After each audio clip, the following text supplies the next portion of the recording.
Hey, today we're talking telemedicine and specifically telehealth consent. It's required in all 50 states in some form or another, and so you ought to be using it if you aren't already. Before we dig into telemedicine consent or telehealth consent, by the way, I'll use those terms interchangeably here in this video only because different state laws say telehealth laws or telemedicine laws. So telemedicine consent or telehealth consent is different from informed consent more broadly, because informed consent is really whether or not you are telemedicine or brick and mortar for that encounter, is really just having a conversation with the patient, letting them know what the planned treatment is for that particular modality or for your office as a whole. Telemedicine consent should be used before you do telemedicine encounters. Now, every state has a requirement that you do telemedicine consent. Not every state tells you what ought to be in it. They just say it, and then they kind of leave it up to either the medical boards or the regulators to kind of figure it out, right? But thankfully for us, we have the Federation of State Medical Boards, which is an advocacy group that helps kind of push policy for medical providers around the country.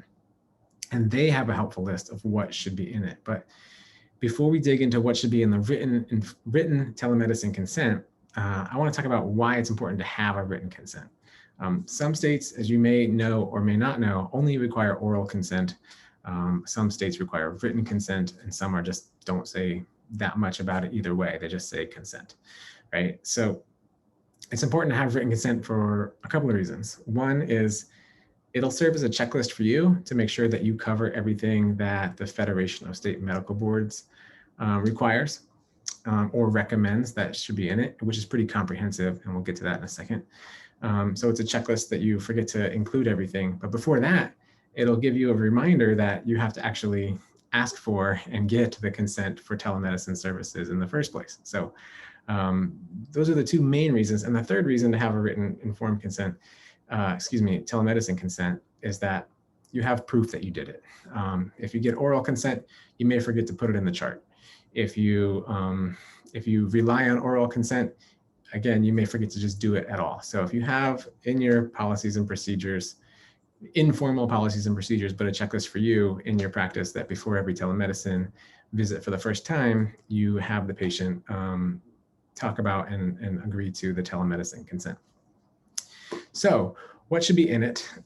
As I mentioned, some states say nothing. Some states just say get it orally, but they don't describe what they're consenting to. So again, different from informed consent, telemedicine consent really revolves around just the new or the relatively new medium of telemedicine outside of phone calls. So per FSMB, they say telehealth consent should have in it the identity of the patient, the identity of the provider, and then the provider's credentials. Really important. Like who's talking here? Who are we dealing with? And what is your medical training? It should also include the types of transmissions permitted. You may want to, and I would recommend you limit it to HIPAA compliant versions of Zoom or another HIPAA compliant software that allows interaction or messaging as well.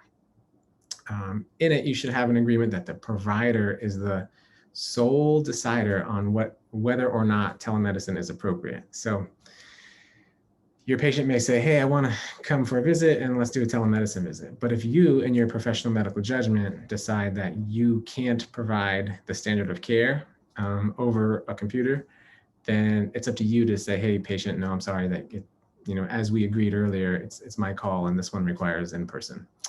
It should also include the privacy and security measures that are taken by you and your practice. It should have kind of just a discussion of the limitations of telemedicine. For some things, it's not as good as in person.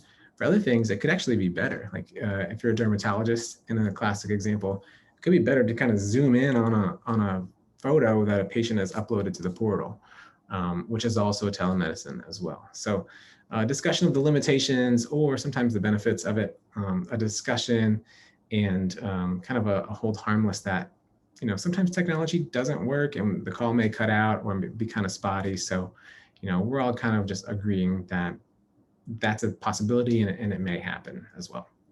And then finally, you may want a hold harmless clause in there as recommended by FSMB, because if the internet goes out or the power goes out and they are without care because of that, then you want them to acknowledge upfront that there's not much you can do about it, and that they will hold you harmless for anything that's really outside of your control, or technical glitches that happen as well. So just to recap, telemedicine consent or telehealth consent in some states, required by all 50 states in some form or another. You should definitely do it in written form because it reminds you to do it. And it reminds you to include every single recommended thing that's in there, and it protects you as well.